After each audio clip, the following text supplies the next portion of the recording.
À la mi-temps, il y avait 0-4. Et là, on s'est fait, tu peux même pas imaginer, mais huer, insulter, les mecs, les supporters, ils voulaient qu'une chose, c'était descendre sur le terrain. Ils voulaient nous voir, enfin, ils voulaient nous parler. Enfin, bref, c'était chaud, hein, vraiment, hein, à la mi-temps. Et ce que je peux comprendre, hein. Mais là, je me suis dit, ah oui, quand même. Parce qu'en plus, avant, l'entrée des joueurs et la sortie des joueurs, c'était devant le virage. Mais ouais, c'était le tunnel. Ils sont en face de toi. Mais là, écoute-moi, mais des furieux, quoi. Mais des furieux. Ils avaient qu'une envie, c'est, je pense, de nous frapper. Donc on rentre, on va dans le vestiaire. Roland, il arrive, mais hyper calme, hyper serein.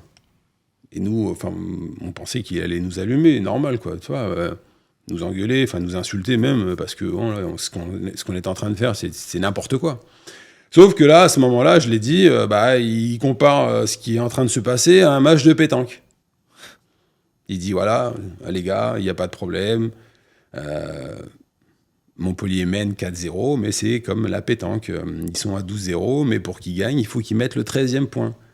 Il commence à partir dans ce délire-là. Et là, on se regarde, on se dit, mais qu'est-ce qu'il dit, quoi? Je dis, mais Roland, il a craqué. Bon, qu'on sort. Bon, après, il y a les images, hein. Il marche à côté de Loulou Nicolin, et puis il lui dit comme ça, en rigolant, mais t'inquiète pas, ce match-là, on va le gagner 5-4.